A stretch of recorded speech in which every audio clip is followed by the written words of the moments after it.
వర్షం పడుతున్నప్పుడు వేడివేడిగా హెల్దీ గోధుమ పిండి బజ్జీలను చేసుకోండి. టేస్ట్ చాలా బాగుంటాయి.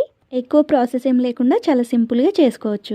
ఒక మిక్సింగ్ బౌల్లో 1.5 కప్పు గోధుమ పిండి, 1/2 టీ స్పూన్ జీలకర్ర, 1 టీ స్పూన్ పసుపు, 1 టీ స్పూన్ ధనియాల పొడి, 1.5 టీ స్పూన్ కారం, 1 teaspoon salt, medium size onion ని చిన్నగా కట్ చేసుకొని వేసుకోవాలి. కొంచెం కరివేపాకు, 1/2 టీ స్పూన్ అల్లం వెల్లుల్లి పేస్ట్ వేసుకొని అంతా కలిసేలా కలుపుకొని కొన్ని వాటర్ పోసుకుంటూ బజ్జీల పిండిలా కలుపుకోవాలి. పిండిని ఇలా కలుపుకున్న తర్వాత చిటికెడు బేకింగ్ సోడా వేసుకొని అంతా కలిసేలా కలుపుకోవాలి. ఇప్పుడు స్టవ్ మీద కడాయిలో డీప్ ఫ్రైకి సరిపడా ఆయిల్ పోసుకొని ఆయిల్ హీట్ అయిన తర్వాత బజ్జీలను వేసుకోవాలి.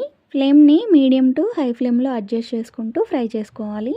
ఇలా అన్ని బజ్జీలు వేసుకున్న తర్వాత వెంటనే గరిటె పెట్టకుండా 2 మినిట్స్ తర్వాత జాలి గరిటెతో టర్న్ చేసుకుంటూ రెండు వైపులా గోల్డెన్ బ్రౌన్ కలర్ వచ్చే వరకు ఫ్రై చేసుకోవాలి. ఇలా గోల్డెన్ బ్రౌన్ కలర్ వచ్చిన తర్వాత తీసేయాలి. అంతే, ఎంతో టేస్టీగా ఉండే గోధుమ పిండి బజ్జీలు రెడీ. మీకు ఈ వీడియో నచ్చితే ట్రై చేయండి. ఎలా వచ్చిందో కామెంట్ చేయండి.